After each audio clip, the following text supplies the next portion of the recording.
भगवते वासुदेवाय। ॐ अज्ञानतिमिरान्धस्य ज्ञानञ्जनशलाकया चक्षुरुन्मिलितं येन तस्मै श्रीगुरवे नमः। श्रीचैतन्यमनोभीष्टं स्थापितं येन भूतले स्वयं रूपा कदा मह्यं ददाति स्वपदान्तिकम्। वन्देऽहं श्रीगुरो श्रीयुतपदकमलं श्रीगुरुन् वैष्णवांश्च श्रीरूपं साग्रजातं सहगणरघुनाथान्वितं तं सजीवम् सावद्वैतं सावधूतं परिजनसहितं कृष्णचैतन्यदेवं श्रीराधा कृष्णपादान् सहगणललिता श्रीविशाखान्वितांश्च। हे कृष्ण करुणा सिंधु दीनबन्धु जगत्पते गोपेश गोपिका कांत राधा कांत नमोस्तुते। तप्त कांचनी गौरांगी राधे वृंदावनेश्वरी वृषभानुसुते देवी प्रणमामि हरिप्रिये। वाञ्छाकल्पतरुभ्यश्च कृपा सिन्धुभैव च पतितानां पावनेभ्यो वैष्णवेभ्यो नमो नमः। जय श्री कृष्ण चैतन्य प्रभु नित्यानंद श्री अद्वैत गदाधर श्रीवासादि गौर भक्त वृंद।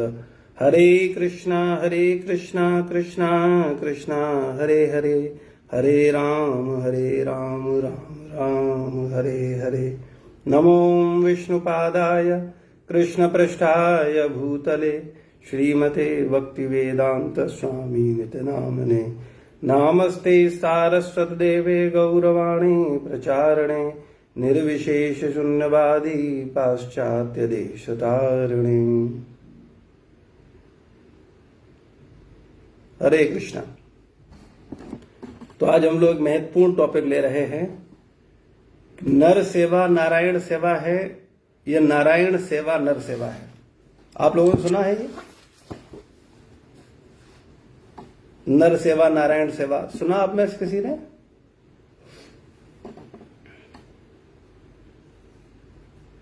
नहीं, एक दो लेक्चर्स में सुना है प्रभु जी, ऐसे तो नहीं सुना। अच्छा, नॉर्मल नहीं सुना। आप लोग यूएस रहते हो इसलिए शायद नहीं सुना। भारत में बहुत सुनने को मिलता है। यहाँ अक्सर लोग ये प्रेरित करते हैं कि नर सेवा ही नारायण सेवा है। आप नरों की सेवा करो। आप नर अगर प्रसन्न हैं आपसे तो आपसे नारायण प्रसन्न हो जाएंगे। तो आपको क्या लगता है, ये सिद्धांत सही है कि गलत है, या एक ही बात है? नर सेवा ही नारायण सेवा है या नारायण सेवा नर सेवा है, या नर सेवा नारायण सेवा एक ही बात है, कोई अंतर नहीं है? नर सेवा नारायण सेवा तो नहीं है प्रभु जी। अगर नर सेवा नारायण सेवा होती तो अगर हम सभी लोगों को अगर खुश रख पाते, तो ऐसा तो होता नहीं है। हम तो अपने आप को ही नहीं खुश रख पाते। हाँ, बिल्कुल सही। तो कहाँ से खुश रख पाएंगे? अगर नर सेवा नारायण सेवा होती तो नरों की सेवा तो हम कर ही रहे हैं। वो नर परिवार के सदस्य हों, वो नर हमारी जाति के सदस्य हों, वो नर हमारे समाज के सदस्य हों, दीन दुखी हों, जरूरतमंद हों, तो ये जो नर हैं इनकी सेवा तो कुछ न कुछ प्रत्येक व्यक्ति कर ही रहा है। कुछ अधिक कर रहा है, कुछ कम कर रहा है। तो अगर नर सेवा नारायण सेवा होती तो नारायण सेवा हो जाती, लेकिन ये सही नहीं है। क्यों सही नहीं है? क्योंकि एक सिद्धांत है, नारायण प्रसन्न होते हैं तो सब प्रसन्न हो जाते हैं। जा पर कृपा राम की होई, ता पर कृपा करे सब कोई। जिस पर भगवान की कृपा होती है उस पर सब कृपा करते हैं। यानी अगर भगवान प्रसन्न हैं तो सब प्रसन्न हैं। और अगर कुछ नर प्रसन्न हैं, हालांकि वो भी संभव होता नहीं है, आप किसी एक नर को संतुष्ट करके दिखा दो जीवन में, है ना? जैसे माताओं के लिए उनके पति प्रमुख नर हैं, तो क्या लगता है आपको वो जीवन भर सेवा करने के बाद प्रसन्न हो जाएंगे? ढेरों उदाहरण हैं। संसार में किसी नर को प्रसन्न करना आसान नहीं। नारायण को प्रसन्न करना आसान है, लेकिन नर को प्रसन्न करना आसान नहीं है। तो नर सेवा कभी नारायण सेवा नहीं हो सकती। नारायण सेवा ही वास्तविकता में नर सेवा है। यानी अगर आपने नारायण की सेवा की, आपसे नारायण प्रसन्न हो गए, तो जितने भी नर हैं, नर और नारी, सब प्रसन्न हो जाएंगे। और नर और नारी नहीं, 33 करोड़ देवी देवता, सारी जीवात्माएं प्रसन्न हो जाती हैं, बशर्ते सच में आपसे नारायण प्रसन्न हो जाए। तो जीवन का सूत्र नर सेवा नहीं है, जीवन का सूत्र नारायण सेवा है। हम लोग इतना समझ जाते, खास करके समाज के अल्पज्ञ या ज्यादा विचार न रखने वाले, या जिन्होंने संतों की शरण नहीं ली है, जिन्होंने गुरुजनों की शरण नहीं ली है, जिन्होंने ग्रंथों की शरण नहीं ली है, ऐसे लोग समझ ही नहीं पाते कि वास्तविकता में नर सेवा उचित है कि नारायण सेवा उचित है। बहुत से लोग तो अपने पूरे जीवन नर सेवा में ही निकाल देते हैं, और इतनी सेवा करने के बाद कोई नर प्रसन्न नहीं होता। हाँ, वो अलग बात है, सरकार द्वारा उसको कोई विशेष सम्मान मिल जाए कि इन्होंने बहुत नरों की सेवा की है, इनको ये सम्मान दिया जाता है। लेकिन उस सम्मान से जीव का वास्तविक कल्याण होने वाला नहीं है। तो समझने वाली बात यह है, आज हम लोग इस पर चर्चा करेंगे कि नर सेवा नारायण सेवा नहीं है। हालांकि हम लोग ज्यादा विचार नहीं करते हैं, जो चल रहा है वो चलता रहता है। न हमें नर की सेवा से है, न नारायण की सेवा से है, हमें तो अपनी सेवा से है। हम सुखी रहें, हम संतुष्ट रहें, हमारा परिवार संतुष्ट रहे, इससे ज्यादा लोगों की मानसिकता नहीं है।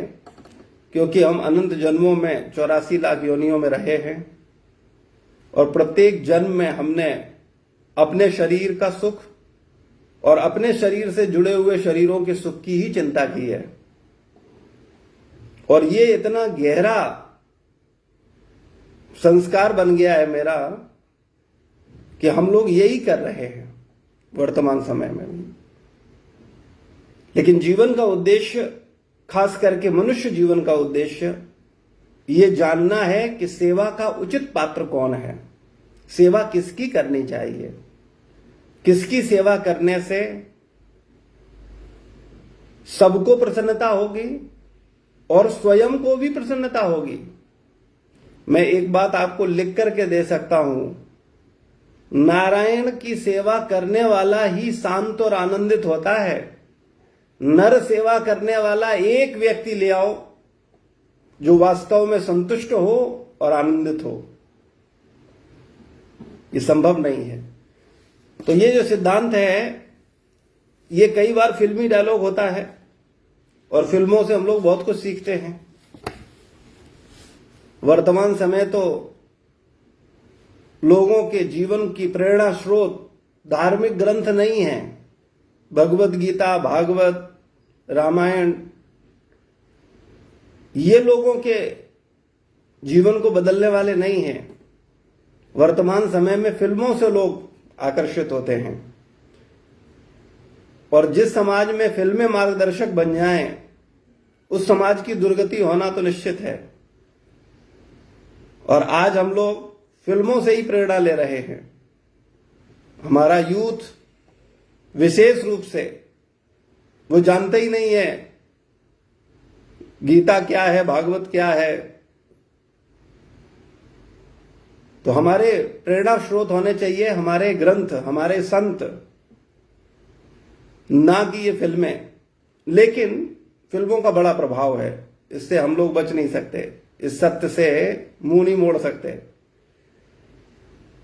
तो यदि हम भगवान से भिन्न हैं तो यह क्यों कहा जाता है कि मानव सेवा ही भगवान की सेवा है? अगर हम भगवान से भिन्न हैं, अलग हैं, हम लोग अंश हैं, ईश्वर अंश जीव अविनाशी, तो ये क्यों कहा जाता है कि मानव सेवा ही भगवान की सेवा है? यह एक फालतू का टीवी से लिया हुआ विचार है, फिल्मों से लिया हुआ विचार है।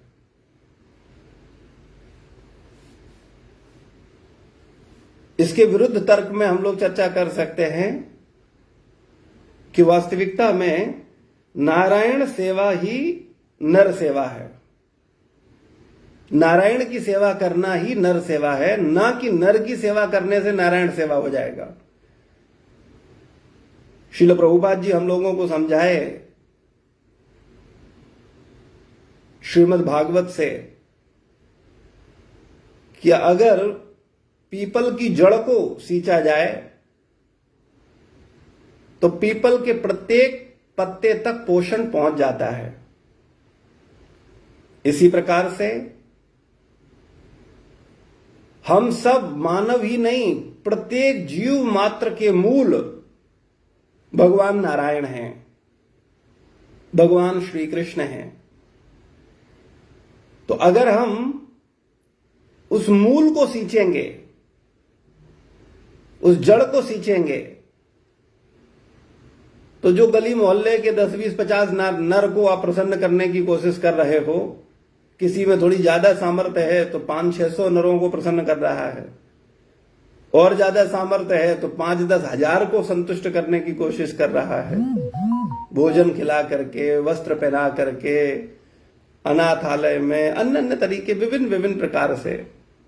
अच्छा है, सेवा करनी चाहिए, लेकिन केंद्र में भगवान होने चाहिए।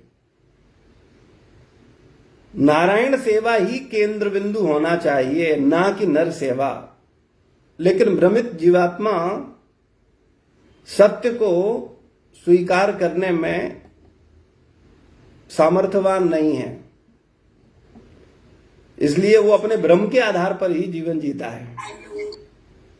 लेकिन वास्तविकता में नारायण सेवा ही वास्तविक सेवा है। तो अगर जड़ में आपने जल दिया तो सारे पीपल के पत्तों को जल मिल जाता है। इसी प्रकार से अगर आपने भगवान को प्रसन्न कर लिया तो आपसे समस्त जीव प्रसन्न हो जाएंगे। लेकिन हम लोग अपने मूल उद्देश्य से भटक जाते हैं, हम कुछ नरों को प्रसन्न करने में लग जाते हैं, और यह बड़ा व्यापक विचार है। अगर आप ध्यान पूर्वक अपने जीवन में या अपने कार्यकलापों पर ध्यान दो तो आपको उत्तर मिलेगा कि ईमानदारी से आप कुछ नरों को ही प्रसन्न करने की कोशिश कर रहे हो, क्योंकि नरों को आप देख रहे हो, नरों से आपको प्रतिक्रिया मिल जाती है तुरंत, वाह वाह बहुत अच्छा, अरे ये तो बड़ी पुण्यात्मा है, अरे आप तो बड़े आदर्श हो, आप तो बड़ा अच्छा काम कर रहे हो, और हमें ये वाहवाही चाहिए। इसलिए इस वाहवाही में फंस करके जो मूल नारायण सेवा है उसकी उपेक्षा हो जाती है। और कहीं ना कहीं हम अगर ध्यान पूर्वक देखें तो हम नर की प्रसन्नता में ही लगे हुए हैं, और उस नरों की प्रसन्नता में प्रमुख नर मैं स्वयं हूं। भाई मैं भी तो नर ही हूं, नारायण थोड़ी हूं। तो हम लोग क्या करते हैं, अपने को प्रसन्न करने में लगे हुए हैं। या तो अपनों को प्रसन्न करेंगे या अपने को प्रसन्न करेंगे, बस एक सूत्री कार्यक्रम अनंत जन्मों से। अपने को प्रसन्न करना और अपनों को प्रसन्न करना। तो अपन भी नर हैं और अपने भी नर हैं। तो नरों को प्रसन्न करके हम अपने आप को धोखा दे रहे हैं कि हम नारायण को प्रसन्न कर रहे हैं। वास्तविकता में यह बिल्कुल भ्रामिक विचार है, यह मूर्खतापूर्ण है।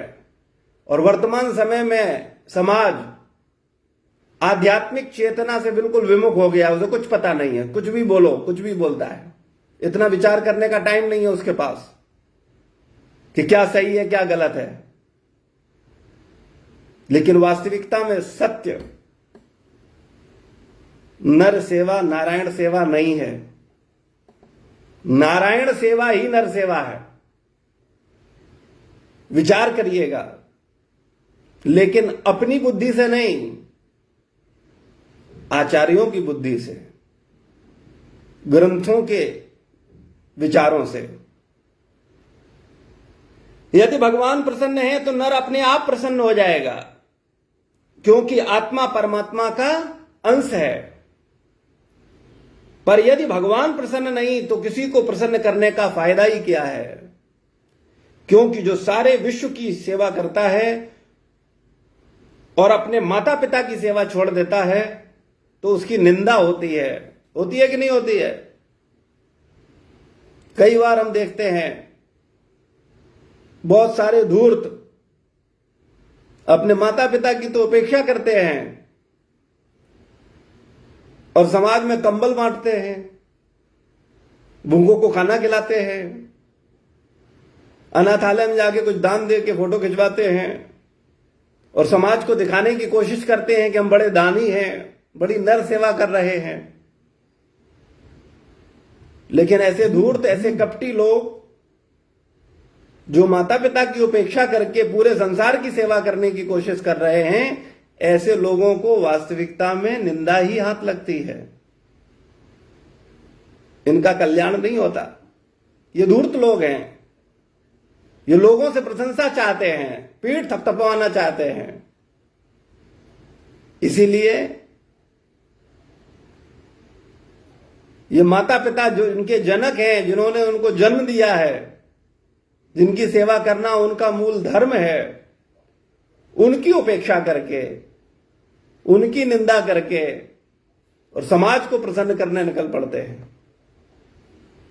लेकिन क्या आप विचार करो, क्या ऐसा व्यक्ति सही है?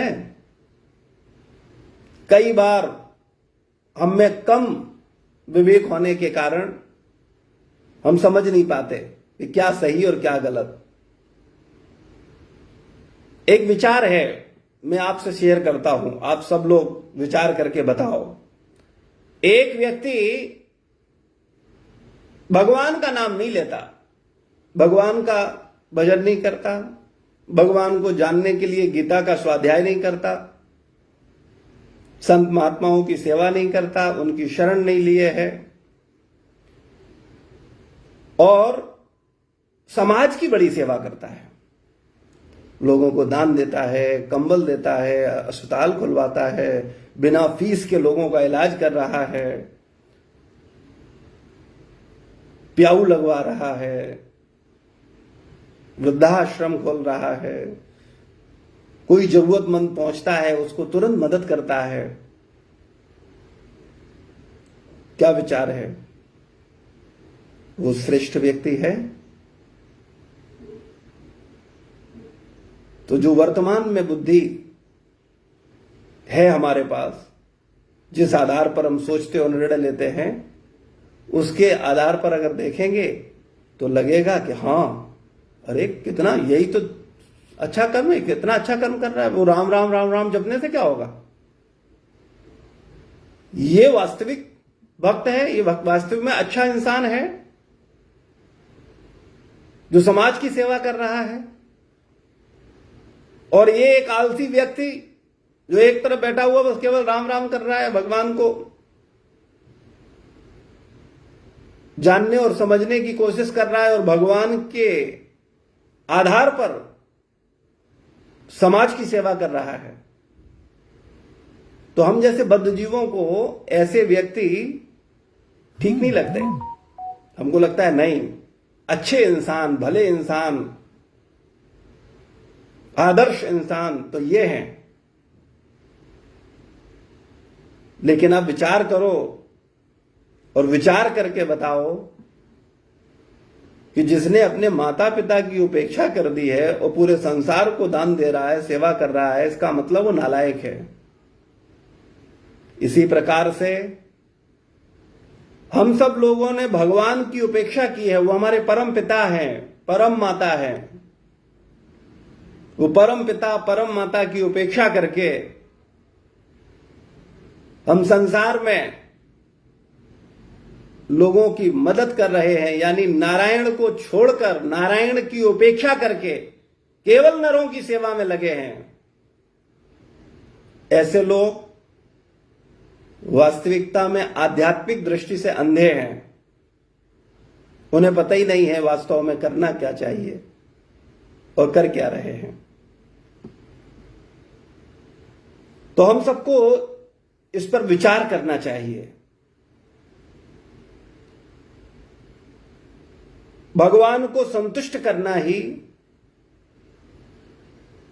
असली सेवा है, वास्तविक सेवा है। लेकिन दुर्भाग्यवश जीव अपने को जानता ही नहीं है, इसलिए वो अपने को भगवान से जोड़ ही नहीं पाता है।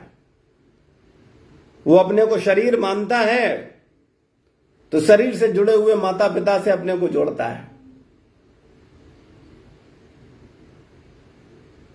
परिवार से अपने आप को जोड़ता है, समाज से अपने आप को जोड़ता है, जाति से अपने आप को जोड़ता है, देश, जिस देश में जन्म लिया उससे अपने आप को जोड़ता है। लेकिन जिससे वो वास्तव में जुड़ा है वहां से उसकी दृष्टि अंधी है। उसको विचार ही नहीं कर रहा कि वास्तविकता में वो परमात्मा का अंश है। तो उसका पहला कर्तव्य भगवान की सेवा करना है। लेकिन नारायण सेवा छोड़ करके आज लोग नरों की सेवा करने में लगे हुए हैं और एक गलत नारा, एक गलत धारणा समाज में फैला दी गई है, नर सेवा ही नारायण सेवा है। और जो आध्यात्मिक दृष्टि से अंधे हैं वो उसे स्वीकार भी कर रहे हैं। लेकिन आप विचार करिए और अपना विचार दीजिए, क्या नर सेवा ही नारायण सेवा है या नारायण सेवा ही नर सेवा है?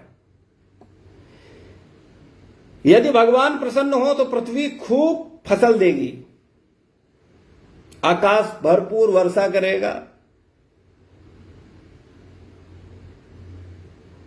गर्मियों में अधिक गर्मी नहीं होगा, सर्दियों में अधिक सर्दी नहीं होगा, अकाल मृत्यु नहीं होगा, दैहिक दैविक भौतिक ताप नहीं होंगे,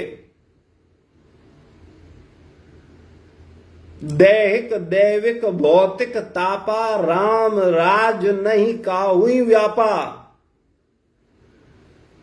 राम के राज्य में दैहिक यानी शरीर से मिलने वाले कष्ट,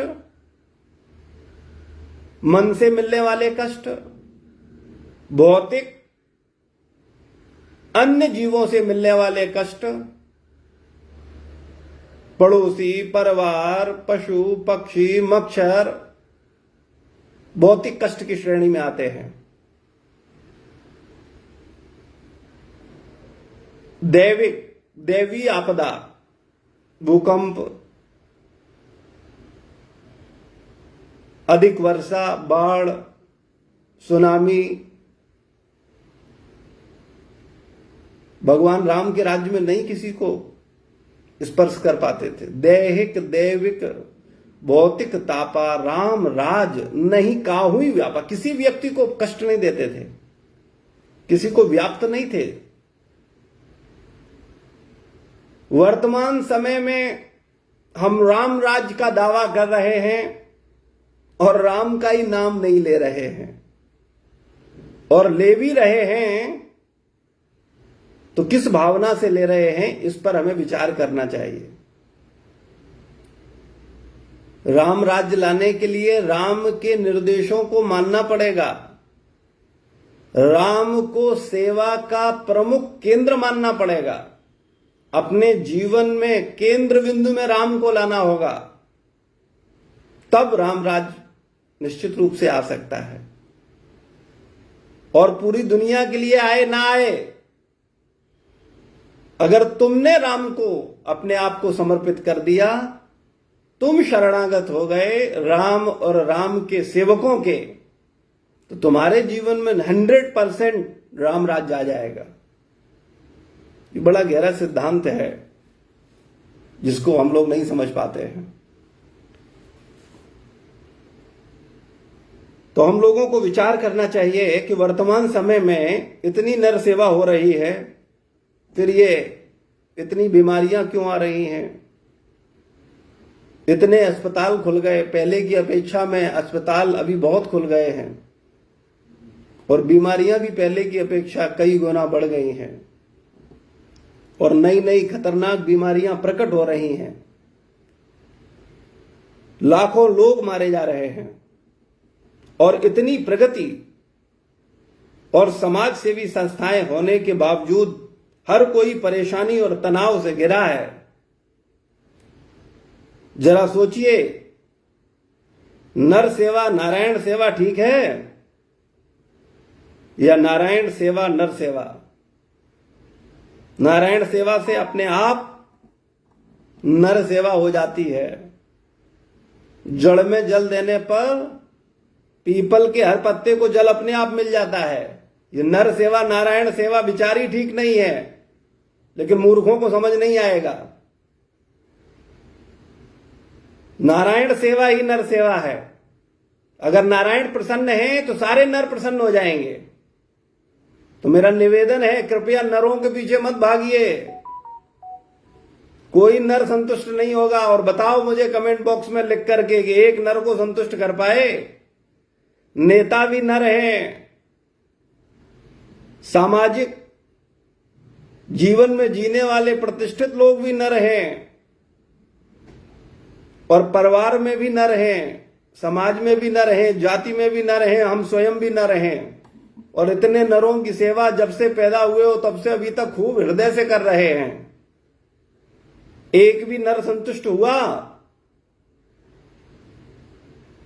अरे और सबको छोड़िए, आप अपने आप को ले लीजिए। इतनी सेवा तो आपने किसी नेता की नहीं की होगी, इतनी सेवा तो किसी समाज में किसी रिश्तेदार की नहीं की होगी। सबसे ज्यादा सेवा तो जो स्वयं नर आप हो, अपनी सेवा की है ना। तो अपने की इतनी सेवा करने के बावजूद क्या आप अपने आप को संतुष्ट कर पाए? अरे जब खुद ही संतुष्ट नहीं हुए तो और नर कहां से संतुष्ट होंगे? इसलिए मूर्ख धारणा से बाहर निकलिए। नर सेवा नारायण सेवा नहीं है, भ्रमित मत होइए। नारायण सेवा ही नर सेवा है। और ये मैं नहीं कह रहा, ये हमारे वेद बोल रहे हैं, संत बोल रहे हैं, ग्रंथ बोल रहे हैं। कृपया ग्रंथों की मानिए, संतों की मानिए, मूर्खों की मत मानिए। आज समाज की दुर्गति इसीलिए हो रही है कि हमने मूर्खों को नेता बना लिया है। नेता मीन्स जो नेतृत्व कर रहा है, जिसके निर्देशन में हम कार्य कर रहे हैं। मूर्ख के निर्देशन में कार्य करेंगे तो निश्चित रूप से हम आनंदित नहीं होंगे, अपना मनुष्य जीवन बर्बाद करेंगे। तो कृपया ग्रंथों की शरण लीजिए, भगवत गीता पढ़िए। ये कुत्ते बिल्लियों के लिए ग्रंथ नहीं है। और एक बात बोलूंगा, कुत्ते बिल्ली जैसी मानसिकता रखने वालों के लिए भी ये ग्रंथ नहीं है। ये केवल मनुष्यों के लिए है। अगर आप वास्तव में मनुष्य हैं तो मुझे कहने की आवश्यकता नहीं है, आप स्वाभाविक रूप से गीता की शरण लिए हुए होंगे, गीता को निश्चित पाठ करते होंगे। और अगर पशु मानसिकता वाले मनुष्य हैं, कुत्ते बिल्ली मानसिकता वाले आप मनुष्य हैं, तो गीता को पढ़ नहीं पाएंगे, क्योंकि कुत्ते बिल्ली नहीं पढ़ सकते। आपको बुरा लग रहा है तो अच्छी बात है, इसलिए अच्छा है क्योंकि आप अपना सुधार करोगे। एक भक्त का कार्य लोगों का मनोरंजन करना नहीं होता, उसको जगाना होता है, उसको सही भाव देना होता है। वो जो गलत मार्ग पर है उसको सही मार्ग पर लाना होता है। और ये जिम्मेदारी प्रत्येक सामाजिक व्यक्ति की होनी चाहिए। वर्तमान समय में हम देख रहे हैं कि प्रत्येक व्यक्ति अपनी वास्तविक सेवा से च्युत हो गया है, गिर गया है। इसीलिए समाज में अराजकता प्रदान हो रही है। तो कृपया समझिए, नर सेवा नहीं नारायण सेवा।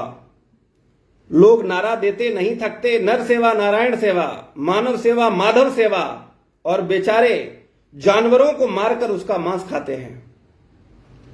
इतना ही नहीं, उनमें से कई तो बूचड़ खाने भी चलाते हैं। क्या जानवरों की सेवा माधव सेवा नहीं है? या मुर्ग मसल्ले की लत छोड़ी नहीं जाती, इसीलिए जीव सेवा नारायण सेवा की जगह नर सेवा नारायण सेवा का नारा लगा रहे हैं।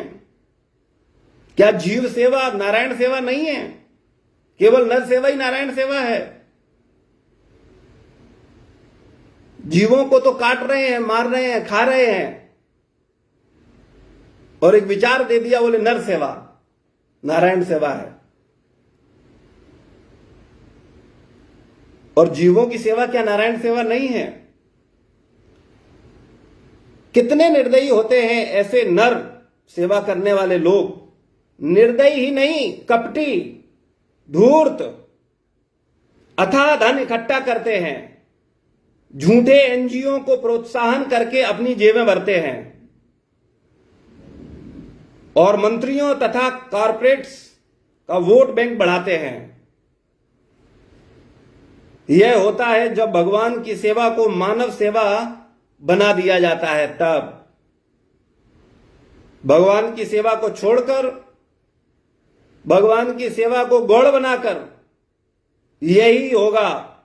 और भगवत सेवा के बिना काम, क्रोध, लोभ, मोह, मद, मत्सर्य को जीतना असंभव है। ये नर सेवा से आपके काम, क्रोध, लोभ, मोह वश में होने वाले नहीं हैं। नारायण सेवा से ही कल्याण होगा। और जब तक यह रहेंगे तब तक चोरी और धोखे को कोई रोक नहीं सकता।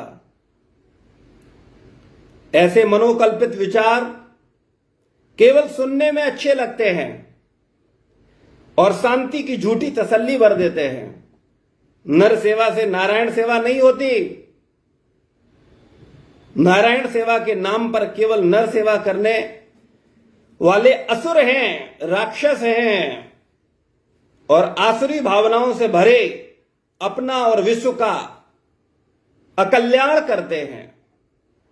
कल्याण नहीं करते, न तो अपने ही और न विश्व का। कृपया ऐसे धूर्तों से सावधान रहिए। थोड़ा बुद्धि का इस्तेमाल करिए, और बुद्धि तो है नहीं तो कृपया ग्रंथों को पढ़िए और बुद्धि अर्जित करिए। संतों की शरण में जाइए। केवल ग्रंथों को पढ़ने से बुद्धि आएगी भी नहीं जब तक किसी संत का, किसी भक्त का कृपा नहीं होगा। कृपया बुद्धिमान बनिए। कब तक हम मूर्ख बने रहेंगे? वास्तविक कल्याण क्या है?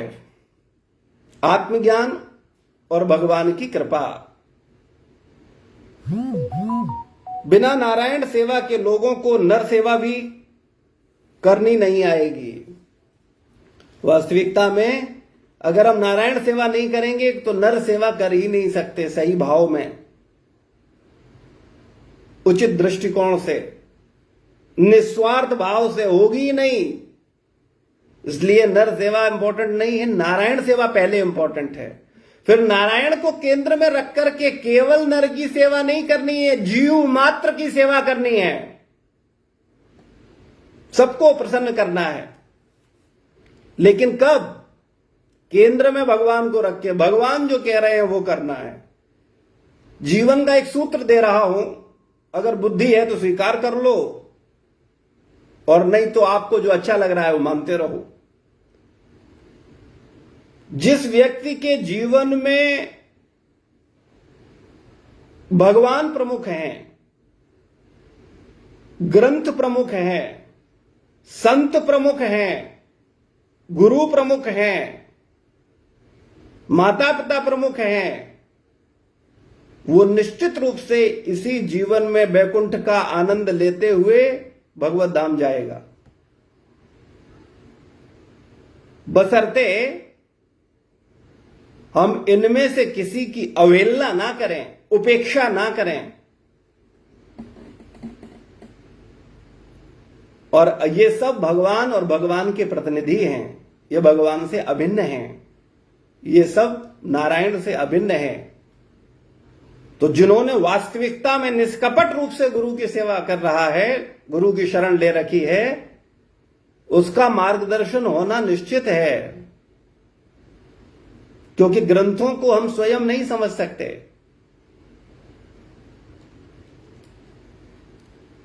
और भगवान हमारे कान में बोलने आएंगे नहीं।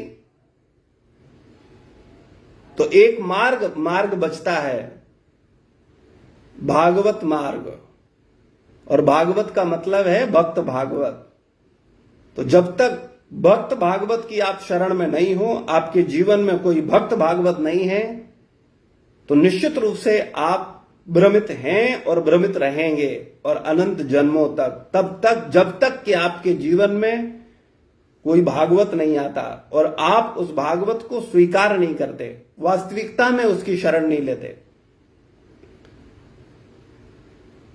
जिस तरह समझदार दुश्मन मूर्ख दोस्त से लाखों गुना अच्छा होता है, उसी तरह बिना नर सेवा के नारायण सेवा केवल नर सेवा से लाखों गुना उत्तम है। बिना भगवान की सेवा के इंसान मूर्ख है और रहेगा। अपनी सीमित बुद्धि से कहां तक सोच सकता है कि विश्व कल्याण किसमें है? केवल भगवान ही सर्वज्ञ हैं और केवल उनके सेवक ही उनके कृपामय उपदेशों से जानते हैं कि लोक कल्याण किसमें है। जो अपना ही कल्याण नहीं करना जानते, वो दूसरों का कल्याण क्या करेंगे? जिन्हें कल्याण शब्द का अर्थ ही नहीं पता, और तो सब छोड़िए, वो क्या कल्याण अपना करेंगे और क्या कल्याण दूसरों का करेंगे? जो अपना ही कल्याण नहीं करना जानते, वो दूसरों का कल्याण क्या करेंगे? वो तो दुखियों को केवल रोटी, कपड़ा और मकान देने में व्यस्त रहेंगे, केवल बीमारियों और सुनामियों से पीड़ित जनों के दुख दूर करने में मस्त रहेंगे। वो क्या जाने असली नर सेवा शरीर के स्तर पर नहीं, आत्मा के स्तर पर होती है। रोटी, कपड़ा और मकान तो एक दिन नष्ट हो जाएंगे, बीमारियां और सुनामियां कभी नष्ट होने का नाम नहीं लेंगी, पर आत्मज्ञान शरीर के स्तर से उठकर लोगों के शरीर से संबंधित इच्छाएं नष्ट कर देगा। इच्छाएं नष्ट होने पर शरीर की जरूरतें कम हो जाएंगी, शरीर की जरूरतें कम होने पर रोटी, कपड़ा और मकान में रुचि कम हो जाएगी, रुचि कम होने पर उनका समय और शक्ति इन चीजों को बटोरने में व्यर्थ नहीं जाएगी। समय और शक्ति की बचत और शरीर में रुचि कम होने से उनका ध्यान अब केवल खाने पीने, सहने वाले निम्न विचारों से उठकर उच्च विचारों की खोज में लग जाएगा। उच्च विचारों की खोज में लगा मन साधुओं का संग पाने के लिए लालायित हो जाएगा और साधुओं के संग से चित्त में जीवन के लक्ष्य को जानने के लिए उत्सुकता आ जाएगी और जीवन का लक्ष्य नारायण की सेवा और प्राप्ति के सिवाय और हो भी क्या सकता है। नर जीवन प्राप्त करके नारायण को प्राप्त करना ही मूल उद्देश्य है। कृपया बुद्धिमान बनिए। नारायण की कृपा से बीमारियां भाग जाएंगी, सुनामियां नहीं आएंगी। नारायण ही भगवान है और उनकी कृपा से क्या नहीं संभव हो सकता, और क्या इसी में मानव का असली कल्याण नहीं है? कृपया विचार करिएगा और अपना विचार मुझे कमेंट बॉक्स में जरूर दीजिए कि आपको क्या समझ आता है। क्या नारायण सेवा ही नर सेवा है या नर सेवा नारायण सेवा, मानव सेवा माधव सेवा? कृपया इस भ्रांत और मूर्ख धारणाओं से बाहर निकलिए। ये नर सेवा नारायण सेवा नहीं है, मानव सेवा माधव सेवा नहीं है। ये काल्पनिक विचार है जो मूर्खों तथा धूर्तों द्वारा दिया गया है। इसलिए कृपया बुद्धिमान बनिए, जानिए क्या माधव है, क्या नारायण है, और उनकी सेवा करने से आपका ही नहीं प्रत्येक व्यक्ति का कल्याण होगा। तो कृपया स्वयं अपने मनुष्य जीवन को बदलिए और अन्यों के जीवन में भी माधव को लाइए, नारायण को लाइए और अपना मनुष्य जीवन सफल करिए। ये मनुष्य जीवन हमें मिला है माधव की सेवा के लिए, नारायण की सेवा के लिए, क्योंकि हम नारायण के अंश हैं। जैसे ये हाथ इस शरीर का अंश है, तो ये हाथ क्या करता है? इस शरीर की सेवा करता है, खिलाता है, नहलाता है, धुलाता है, साफ करता है, कपड़े पहनाता है, सारी सेवाएं करता है, उच्च से लेकर निम्न तक। जैसे एक मां अपने बच्चे की करती है, मां बच्चे को नहलाती है, धुलाती है, खिलाती है, सुचाती है, सफाई करती है, उसका मल साफ करती है। इसी प्रकार से ये हाथ इस शरीर का अंश होने के कारण ये शरीर को नहलाता है, धुलाता है, सुचाता है, सब काम करता है, क्योंकि ये हाथ शरीर का अंश है, वो बालक मां का अंश है। तो इसी प्रकार से हम लोगों को यह समझना चाहिए कि यह हाथ जैसे शरीर की सेवा कर रहा है, इसी प्रकार से हम भी भगवान के अंश हैं, हमें भी भगवान की सेवा करनी चाहिए। और अगर हम भगवान की सेवा करेंगे तो निश्चित रूप से हम प्रसन्न हो जाएंगे। और अगर भगवान की उपेक्षा करेंगे, नारायण की उपेक्षा करेंगे, माधव की उपेक्षा करेंगे और नरों की सेवा करेंगे, मानवों की सेवा करेंगे, तो निश्चित रूप से असंतुष्ट रहेंगे। आपने अपने जीवन में नर और मानवों की तो सेवा की है, और किसकी सेवा की है? इतने एनजीओ, इतने लोगों को दान देना, इतनी मदद करना, विभिन्न विभिन्न प्रकार के बड़े कार्य किए हैं। लेकिन मानवों की सेवा करने से, नारायण की, नर की सेवा करने से वास्तव में नारायण की सेवा नहीं होती। तो पहले नारायण की सेवा करो, नारायण को प्रसन्न करो, फिर नर को केंद्र में रख, नारायण को केंद्र में रख करके, माधव को केंद्र में रख करके, अंडर गाइडेंस होकर के, शास्त्र के निर्देशन में, गुरु के निर्देशन में, फिर मानव सेवा करो। मानव सेवा ही नहीं, जीव मात्र की सेवा करो, तब निश्चित रूप से हमारा कल्याण होगा। श्रील प्रभुपाद की जय, गुरु महाराज की जय, समस्त भक्त वृंद की जय। किसी का कोई प्रश्न है, कोई जिज्ञासा है, निसंकोच पूछिए। क्या विचार है आपका? अनुकूली माता जी। हाँ जी प्रभु जी, मैं ये पूछना चाहती थी, जैसे हमारे घर में वो बोलते हैं हम जो है मंदिरों में पंखे लगवा देते हैं, या मंदिरों में दान दक्षिणा जब करते हैं, तो वो नारायण सेवा में माना जाता है कि वो नर सेवा में माना जाता है? कोई भी वो कार्य जो भगवान को प्रसन्न करने के लिए कर रहे हैं, वो निश्चित रूप से नारायण सेवा है। आप मंदिर में पंखे लगा रहे हो और एक आप रोड पे पंखे लगा रहे हो, दोनों में जमीन आसमान का अंतर है। रोड पे पंखे की हवा लेने वाला व्यक्ति केवल हवा खाएगा और चला जाएगा। मंदिर में पंखे की हवा लेने वाला व्यक्ति नारायण का दर्शन करेगा, नारायण का चरणामृत लेगा, नारायण की कथा सुनेगा और नारायण के सानिध्य को प्राप्त करेगा। तो सेवा दोनों एक है, लेकिन दोनों में बहुत भेद है। ठीक है? ठीक है। और कोई प्रश्न? प्रभु जी, आप बता रहे थे कि 3 कष्ट होते हैं, जैसे आदि दैविक, आदि भौतिक और एक तीसरा आध्यात्मिक। आध्यात्मिक। प्रभु जी, आध्यात्मिक क्या है? आके अपने क्वेश्चन आंसर दिए, हम कौन है, ये वाले क्वेश्चन। नहीं, आध्यात्मिक कष्ट का मतलब है आत्म का कष्ट। हमने शरीर को आत्म माना हुआ है, हमने मन को आत्म माना हुआ है। तो ये जो शरीर और मन से उत्पन्न होने वाले जो कष्ट हैं, ये आध्यात्मिक क्लेश में आते हैं। ठीक है? और कोई प्रश्न?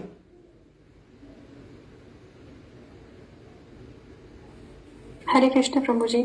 हरे कृष्ण। मेरा एक प्रश्न है कि अगर कोई भक्ति नहीं जानता है, वो सिर्फ कर्म योग जानता है, तो क्या उसे आध्यात्मिक लाभ नहीं मिलेगा? कर्मयोग क्या है? आपने कर्म के साथ योग जोड़ दिया। कर्म योग ही तो भक्ति है। भक्ति और कर्म योग अलग नहीं है। योग का मतलब होता है जुड़ना, आत्मा का परमात्मा से जुड़ना, और कर्म योग का मतलब होता है ऐसे कर्म जीवात्मा कर रहा है जिससे वो परमात्मा से जुड़ जाए, तो वो कर्म योग है। हाँ, वो अलग बात है कि वो कर्म योग करता नहीं है, कर्म योग बोलता है, करता है अपनी इंद्रिय तृप्ति और बोलता है वो कर्म योग कर रहा है। जैसे तथाकथित लोग बोलते हैं कर्म ही पूजा है, और सुबह से शाम तक केवल अपना भरण पोषण में लगे रहते हैं और बोलते हैं मैं तो पूजा कर रहा हूं। कर्म ही पूजा है, कर्म ही करो बस। भगवान ने कर्म करने को बोला है। भगवान ने ऐसे कर्म करने को नहीं बोला। भगवान ने बोला है इच्छा रहित होकर के कर्म करो, कर्म फल की आसक्ति से रहित होकर के कर्म करो, या इसको और सरल भाषा में कहा जाए सही इच्छा रख करके कर्म करो, तब वो कर्मयोग है। और कर्मयोग और भक्ति में भेद नहीं है। आप कौन से कर्म की योग की बात कर रहे हैं? पहले तो आप अपना कर्मयोग स्पष्ट करें, तब मैं आपका आंसर दूं। जैसे मेरे एक चाचा हैं, वो डॉक्टर हैं, तो वो गरीबों का इलाज करते हैं और सब कुछ मुफ्त में करते हैं। ठीक है। तो पर वो बहुत ज्यादा भक्ति या फिर जो पूजा पाठ जो विधि मानना होता है वो नहीं करते हैं। पर उनको लोग बोलते हैं कि आप इतने पैसे कमा सकते हैं, पर वो उनसे उनको कोई मतलब नहीं है। उनका है कि वो अपने काम में इतना ज्यादा इन्वॉल्व है कि उनको सेवा करना अच्छा लगता है। तो क्या उनको जरूरत है कि वो ये ना करे और भक्ति करे, पर ये ना करे? नहीं नहीं, ये न करना कहना नहीं है मेरा कहने का तात्पर्य है कि पहले वो नारायण को समझें, फिर उनकी सेवा करें। वो उनकी सेवा जो कर रहे हैं उनको इस भाव से करें कि ये सब भगवान के अंश हैं और इनकी सेवा करने से मेरे भगवान प्रसन्न होंगे। अगर इस भाव के साथ वो सेवा हो रही है, देखिए कर्म प्रधान नहीं है, भाव प्रधान है। आप कुछ कर रहे हो वो उतना इंपॉर्टेंट नहीं है जितना कि आप किस भावना के साथ कर रहे हो, वो महत्वपूर्ण है। जी। तो अगर कोई व्यक्ति केवल नारायण की उपेक्षा करके, भगवान की उपेक्षा करके और केवल इस भाव में कह रहे मैं पैसे वाला हूं, मैं सामर्थ्यवान हूं और ये निर्धन है, ये असहाय हैं, तो चलो इन पे भी थोड़ी दया कर देते हैं। एक ये मूड हुआ दया करने का, और एक मूड ये हुआ कि नहीं, भगवान ने मुझे ये सामर्थ्य दी है, भगवान ने मुझे इतनी बुद्धि दी कि मैं डॉक्टर बन पाया। मैं अगर पंगु होता, मंद बुद्धि होता, तो डॉक्टर थोड़ी बनता। ये बुद्धि किसी फैक्ट्री में नहीं बन करके मिली है मुझे, ये भगवान ने दी है। और मैं भगवान की कृपा से इस बुद्धि का सदुपयोग करके मैं भगवान के ही अन्य जो अंश हैं, अन्य जो जीव हैं, केवल मनुष्य ही नहीं सारे जीव भगवान के हैं, मैं इनकी सेवा करके अपने भगवान को प्रसन्न करूंगा। भावना प्रधान है। जी। अच्छा। ठीक है ना? और कोई प्रश्न? प्रभु जी, तो फिर वो क्या जैसे हमारे घर में भी लागू होता है? जैसे हम मान लीजिए पति की सेवा करें या बच्चों की सेवा करें, तो मतलब उसी भाव से करें कि ये भगवान के अंश हैं। बिल्कुल। अभी तक आप क्या सोच के करते थे? पति और बच्चे? नहीं, वही सोच के करती थी, तो वही मैं भी। वास्तविकता में हमारा संबंध भगवान के साथ है और भगवान का संबंध सबके साथ है। पहले भगवान से जोड़ोगे, फिर अन्यों से संबंध जोड़ोगे, तब जीवन में आनंद आएगा। लेकिन हम लोग मूर्खता करते हैं। जैसे पहले गुरु से संबंध जोड़ोगे, गुरु का निर्देशन पहले प्राप्त करोगे, फिर अन्य भक्तों को गुरु से केंद्र में रखकर गुरु के निर्देशन के अनुसार अन्यों की सेवा करोगे। जैसे माता पिता के 5 पुत्र हैं और माता पिता को केंद्र में रखकर माता पिता को पहले प्रसन्न करो, माता पिता की इच्छा के अनुसार अन्य भाई बहनों को सेवा करो, तब आप सही मूड में हो। लेकिन जो अलग से हम भाई बहनों की सेवा करते हैं, जो हम अलग से भक्तों के बीच में आकर गुरु की उपेक्षा करके और आपस में संबंध बना करके एक दूसरे को ऑब्लाइज करते हैं, ये दुष्टता है, ये धूर्तता है, ये मूर्खता है। इसी प्रकार से सारी जीवात्माओं को जो अलग से घूस देने की कोशिश कर रहे हैं, ये बंद होनी चाहिए। हां, भगवान को केंद्र में रख करके भगवान को प्रसन्न करने के लिए फिर सब जीव मात्र की सेवा करो। सेवा करना बुरा नहीं है। भाव क्या है, मूड क्या है, किस मूड में आकर के आप सेवा कर रहे हो, वो बहुत इंपॉर्टेंट है। ठीक है, और कोई प्रश्न? पुष्पा माता जी कोई प्रश्न नहीं कर रही है, सारी बात समझ में आ गई है या कुछ समझ नहीं आया? मुझे सब समझ में आता है। Thank you, thank you. ज्यादा लगती है कि मैं कुछ कर नहीं पा रही हूँ। मैं शर्म के मारे नहीं बोल रही हूँ कि प्रभु जी मुझे कुछ पूछ न दे। अरे भाई, अगर आपको इतना चिंता है तो क्यों नहीं सुधार कर रहे हो अपने जीवन में? अरे कुछ नाम ही तो लेना है भगवान का। अच्छा, मुझे अपने जीवन का एक अनुभव बताओ, जब से आप पैदा हुई हो और अभी तक आपने कितने नरों को, नारियों को संतुष्ट करने की कोशिश की है? मुझे बताओ, एक भी संतुष्ट हुआ हो तो मुझे नाम लेके बताओ, ये रिश्ता संतुष्ट हो गया। कोशिश तो मैंने सारे रिश्तों को खुश करने की। मुझे लगता है कम से कम मेरे मम्मी पापा मेरे से बहुत खुश है, क्योंकि मुझे पता नहीं, मेरा परिवार मेरे से हमेशा खुश है, उनकी कभी कोई कंप्लेन नहीं आएगी। ये आपके बोलने से नहीं होगा, जिस दिन माँ बाप मुझे बोलेंगे तब मैं मानूंगा। अपने आप को तो हर व्यक्ति बोल देता है कि भाई हम बहुत अच्छे हैं, हमारे माँ बाप, अरे हमारे गुरु हमसे बड़े प्रसन्न हैं। लेकिन असली बात तो देखो, माता पिता और गुरु पता है क्या है? कभी अपने रियल भाव प्रकट नहीं करते। क्यों नहीं प्रकट करते? क्योंकि वो जानते हैं ये नालायक है, इसको नालायक बोलेंगे तो ये और नालायक हो जाएगा। इसलिए जितना जो कर रहा है उतना ही ठीक है। इस मामले में मैं झूठ नहीं बोल सकती, मुझे पूरा यकीन है कि नहीं, आप देखो, हम लोगों को तो हमेशा यकीन होता है अपने ऊपर। हमको लगता है कि हमारे माता पिता हमसे संतुष्ट हैं, हम बड़े अच्छे हैं, हमारे गुरु हमसे बड़े संतुष्ट हैं, हम बड़ी सेवा करते हैं। लेकिन असली बात तो माता पिता बताए। मुझे माता पिता से कब मिलवा रहे हो आप, जो बताओ? मैं आपको नंबर दे देती हूँ, वो लोग तो इंडिया में है ना। तो जब आप इंडिया में आएंगे, नंबर से नहीं, मैं सामने मिलूंगा तब बात करूंगा। बिल्कुल। एक्चुअली पता है क्या है, देखो, भाग्य हमारे। मैं आपको एक बात बताऊं, आप समझ पाओगे। आजकल के माता पिता बोलते हैं मैं अपने बच्चे से संतुष्ट हूं। तो मैंने कहा आप अपने बच्चों से सुखी हो, संतुष्ट हो? बोले हाँ, मैं बच्चों से अपने संतुष्ट हूं। मैंने क्यों? तो बोलते हैं वो पड़ोस वाला बच्चा है ना, वो तो अपने माता पिता को मारता है, मेरा मारता नहीं है, इसलिए मैं संतुष्ट हूं। बोले वो पड़ोस वाला बच्चा है ना, वो मेरे बुआ का बेटा है ना, वो तो इतना नालायक है, मुंह पे जवाब देता है, उल्टा सीधा बोल देता है, यहां तक कि गाली भी बोल देता है। लेकिन मेरा बच्चा है ना, वो नहीं बोलता।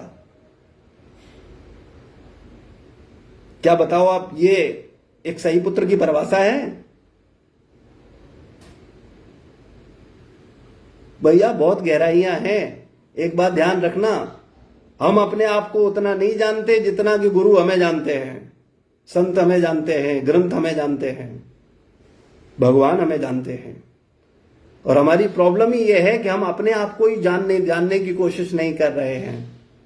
सब कुछ जानना चाहते हैं, बस अपने आप को नहीं जानना चाहते हैं कि हम कितने अच्छे हैं और कितने बुरे हैं।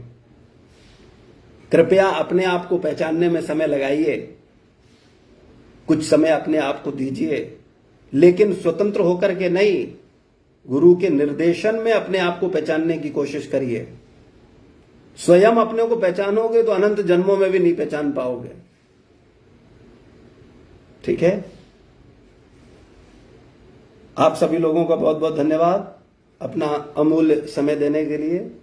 शील प्रभुपाद की जय, गुरु महाराज की जय, समस्त भक्त वृंद की जय। निताई गौर प्रेमानंदे। हरि हरि बोल। हरे कृष्ण प्रभु जी। हरे हरे कृष्ण, कृष्ण प्रभु। हरे कृष्ण। हरे कृष्ण।